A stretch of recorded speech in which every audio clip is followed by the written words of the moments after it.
Here we have another 3 positions for diluents, 1, 2, and 3, which are additional diluents for samples.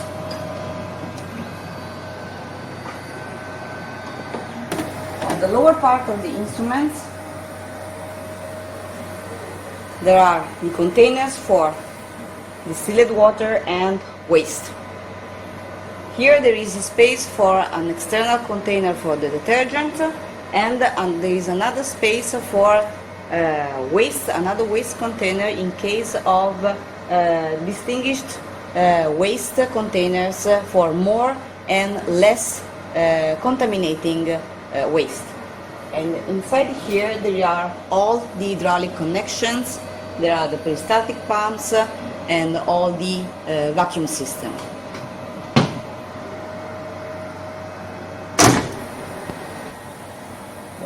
This is the main program. The main program has 5 menus and also direct access icons which give access to the main functions of the analyzer. In patients, this will give access to the programming of the routine patients. The batch will give access to an easy programming in batch. All 100 patients can be accessed from here. Sector A, B, C, and D, 25 patients each. The analysis can be programmed here. All the clinical chemistry and ISE can be programmed here. Here it is possible to program profiles. This is the reagents tray, which will show all the reagents which are available in the 5 sectors. And here it is also possible to program the reagents tray, which is online. From the standards or controls, it is possible to program the positions for the standards or the controls, and it is possible to run them. In these 2 pages, results and results in real time, it is possible to see the results given from the analyzer, and in the graph page it is possible to see the reaction graphs given by the analyzer for each patient and for each test. The status will give the analyzer status time by time when the analyzer is working. These more menus will give access to some functions which may be useful during the working phases, and this will give an easy access to the most used functions. Parameters, reagents, profiles, standards, and controls. The special functions will give easy access to those functions, for instance, the function keys or the analyzer utilities, such as washing the cuvettes, zeroing on water, ISE priming or ISE washing. To program a patient, it is necessary to go into the Patients menu. Click on every position. Any position in green will be available. So clicking any wanted position, this will show the window where the patient can be programmed.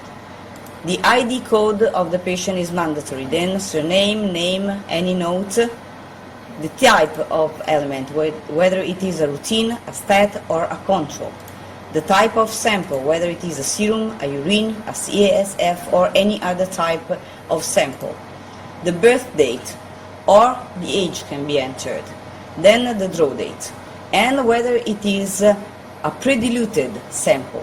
In case it is possible to tell the analyzer to pre-dilute the sample. In this case, a pre-dilution of 1 to 2 can be performed by the analyzer automatically. Just put the check here. Then just assign the test. Be sure there is an identification code and save. The analyzer will automatically go to the next free position. Just assign the analysis and save. Once the programmation is done, the programmed positions will be blue. Once the patients are programmed, if necessary, it is possible to run the standards. Put the check on the analysis which is necessary to standardize, and make sure that there is a lot number for this analysis.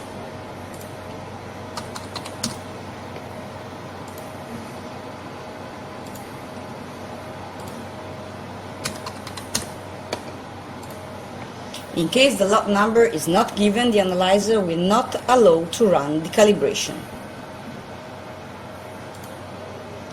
For control is the same. If the lot of the control is not given, the analyzer will not allow the operator to run the controls. These two information, the lot of the control and the calibrator lot number, are mandatory for the analyzer, as the analyzer has external archives. One is for the quality controls and the other one is the calibration archive, which keep track of both controls and calibrations, two separated archives that keep track of this information. In particular, the calibration archive will keep track for every type of test of each calibration, whether it was performed well, the date, the results, and whether it was failed, the date and the results.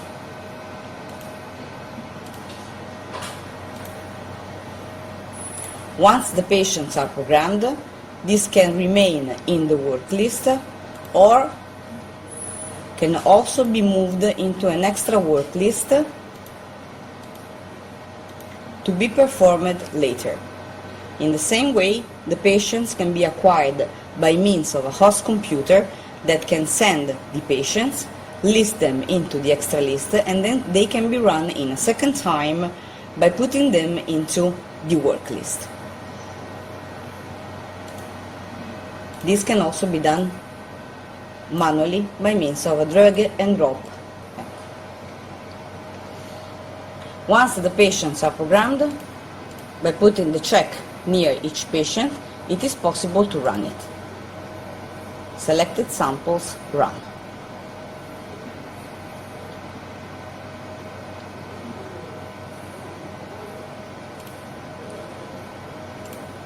To put the reagents into the analyzer, it is possible to select a whole sector or a single position.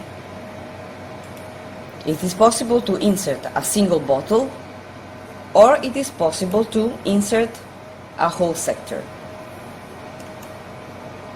If I insert a whole sector, the analyzer will show me 8 positions.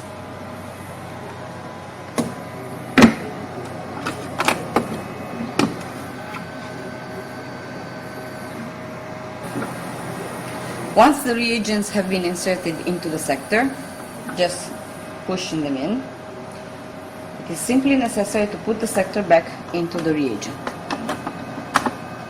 Then to tell the analyzer that the sector has been inserted and confirm it to the analyzer. It is also possible to ask the analyzer to insert one single bottle.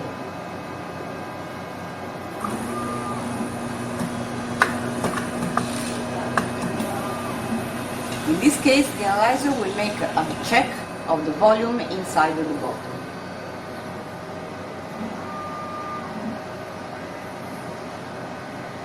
This is the position where the analyzer is asking me to place the bottle.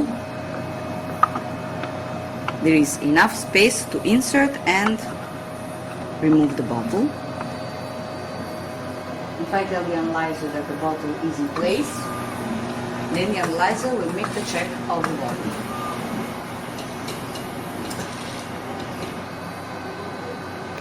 And will also update the volume on the reagent screen.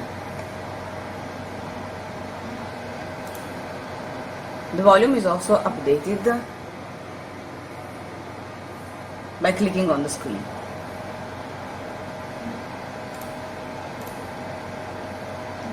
To run a sample, click on Patients, put the check on the patient which you want to run, selected samples, and run. The analyzer will make a check of the sectors, then will ask if a volume check is necessary. If yes, the analyzer will check all the reagents if they are in place.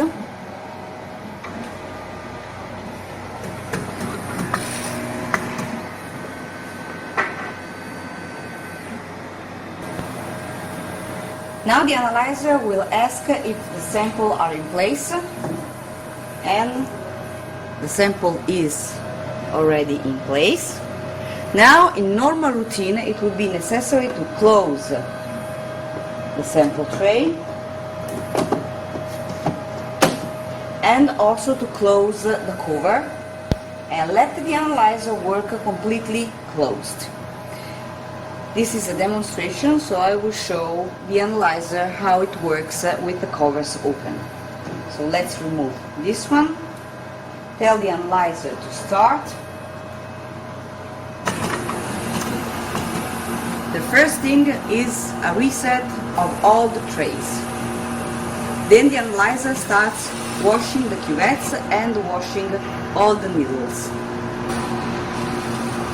The analyzer is taking the first reagent for the reagent blank. Then it will take again the first reagent for the sample. The first reagent is dispensed first in the cuvette and will wait 6 cycles. Then the sample is dispensed into the cuvette and the further reagents, so reagent 2, 3 and 4 depending on the applications, will be dispensed between reagent 1 and sample or after the sample depending on the programmation of the timing. During the working phases of the analyzer, it is possible to see that these samples in the work list will be in red, the running samples, in blue, programmed samples which are not running, and green, the free positions. Now the sample tray has turned to put the sample in the correct position for the sampling arm. The arm will take the sample and put it into the cuvette where the reagent has already been placed. So sample and reagents will start the incubation time, then the reading time.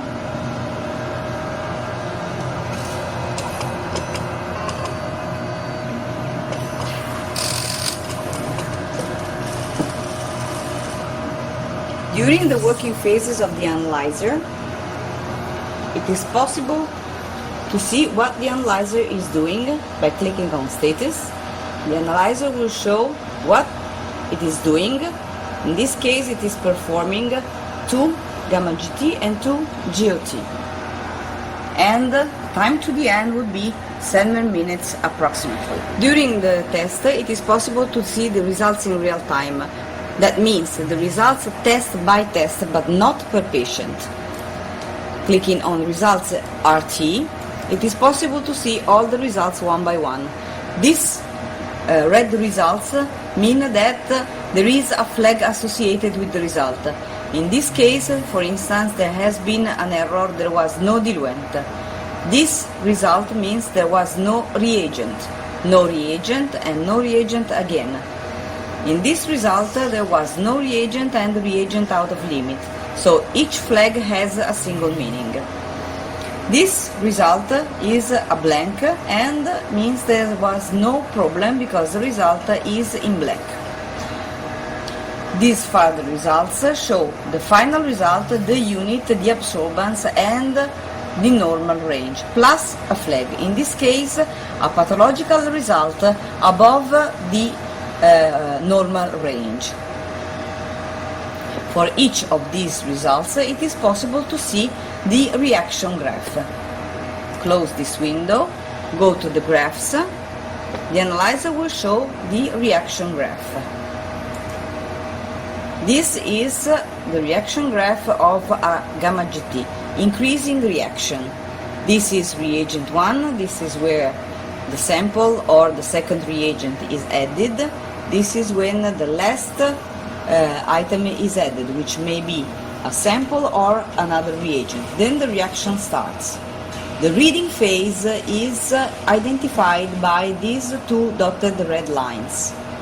And in between here, the analyzer detects the ABS, which is used for determining the final result. Each of these graphs can be printed, as well as the parameters, as well as the IAZ parameters, as well as the standards, the controls, everything can be printed.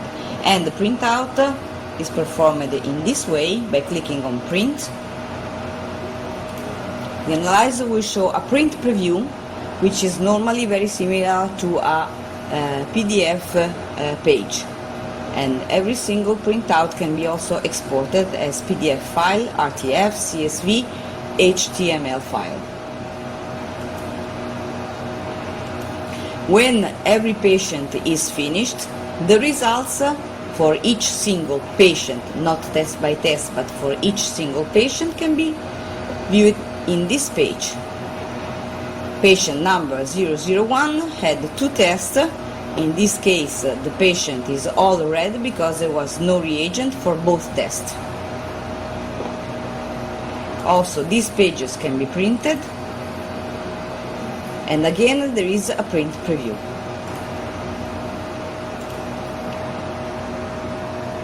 Every patient can be printed from the patient's archive.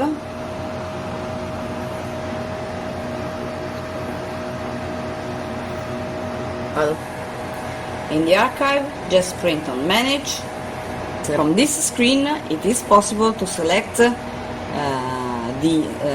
query criteria, such as from code to code, the surname, the name, and the date range, or simply to click on Search. Then double click on every patient to have the information on the patient and the results. These are the information and the results for each patient. Red lines means there is a flag. To see the flag, just click on the line to see which is the reason for that flag.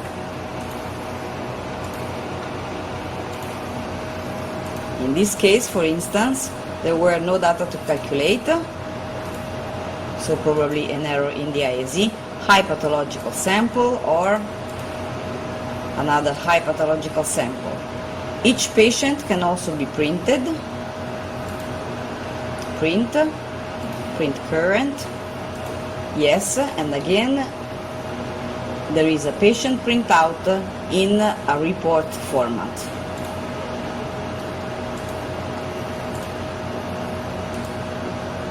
The other external archives are the population, the quality controls, the calibrations archive, and the quality controls in real time. In the quality controls in real time, there are the same information as in the quality controls, plus the quality controls which have not been archived yet. In the quality controls, there are all the analyses which have been performed by the analyzer, for instance, albumin, all the results for the albumin, and they are available for each test and for each lot and level, the Wesker chart, the Levy-Jennings, and the daily chart. For the Wesker chart, there are also obviously the Wesker rules. And when the analyzer has finished, the end of work message is displayed by the analyzer automatically. Then we can go back to the Levy-Jennings graph, which is possible to be printed. Again, this is a printout in PDF format. And the daily chart. All these graphs can be printed. All these graphs can also be exported in CSV format, which can be further elaborated in programs like Excel. There is another external program, which is the Population Archive, which may be very useful in case a study for a population is necessary, for instance, on females, on a certain type of analysis, for instance, for a certain age. So it is possible to make statistical elaboration of data, for instance, a Levy-Jennings or a histogram, and also these can be printed.